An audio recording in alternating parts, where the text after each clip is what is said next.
Jest 1 września 1939 roku. O godzinie 4:45 pancernik Schleswig-Holstein rozpoczął ostrzał artyleryjski polskiej placówki wojskowej w Gdańsku Westerplatte, aczkolwiek, jak pokazuje współczesna historia, wojna obronna nie zaczęła się wtedy, tylko trochę wcześniej, ponieważ o 4:34 bombowce nurkujące Luftwaffe zaatakowały Tczew w celu zdobycia mostu kolejowego oraz mostu drogowego w tejże miejscowości, ponieważ był on ważnym węzłem komunikacyjnym w tzw. korytarzu pomorskim, gdyż tutaj przez miasto przebiegała linia kolejowa, która prowadziła w tamtych czasach z Rzeszy do Prus Wschodnich, przez co oczywiście zarówno siły niemieckie, jak i polskie zdawały sobie sprawę ze strategicznego znaczenia tychże miejsc. No i tutaj oczywiście siły III Rzeszy zakładały w teorii błyskawiczne zajęcie tych miejsc, też pozwoliłoby to na swobodny wrzut sił do regionu Prus, a dzięki temu również zyskaliby możliwość odcięcia polskiej obrony wybrzeża od reszty kraju. I tutaj w maju 1939 roku niemiecki sztab właściwie rozpoczął przygotowania do akcji o kryptonimie Akcja Pociąg, w której początkowo mieli wziąć udział niemieccy spadochroniarze, aczkolwiek pomysł ten został odrzucony. I jak się tutaj dowiadujemy w rozkazie dotyczącym Fallweis, czyli wariant biały, zostało napisane, że most należy zdobyć podstępem. I tutaj ostatecznym planem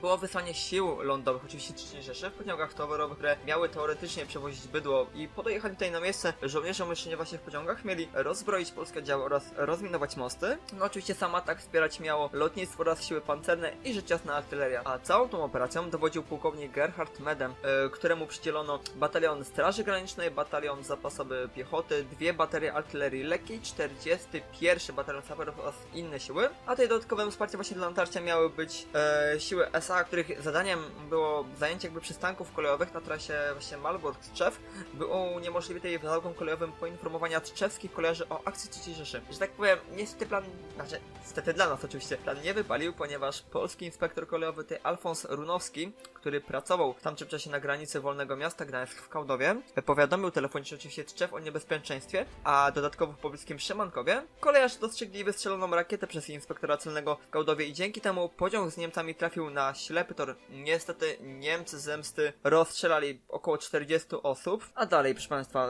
o godzinie 4:34 niemiecka eskadra lotnicza z Elbląga zbombardowała dworzec kolejowy oraz koszary 2 batalionu strzelców, który stacjonował się w Tczewie. Oprócz tego oczywiście celem było też centrum miasta w rejonie elektrowni i same naloty powtórzono, o ile dobrze pamiętam, 2 razy, a całość trwała około 10 minut i w tym czasie po stronie polskiej poniesiono straty zarówno w cywilach, jak niestety w żołnierzach. A o 4:45 opóźniony pociąg tutaj niemiecki, z niemieckim wojskiem właściwie dotarł w końcu do mostów. No i oczywiście po torach również podróżował pociąg pancerny. I z wagonów wcześniejszego pociągu wyskoczyli niemieccy żołnierze i wywiązała się kolejna walka. Niestety, bo 45 minut później do polskich sił w tym miejscu dotarł rozkaz wycofania sił oraz wysadzenie mostów, które początkowo mieli bronić. O 6, czyli 15 minut później, mniej więcej tak, wysadzono Pszczółek wschodni, a potem oczywiście zachodni.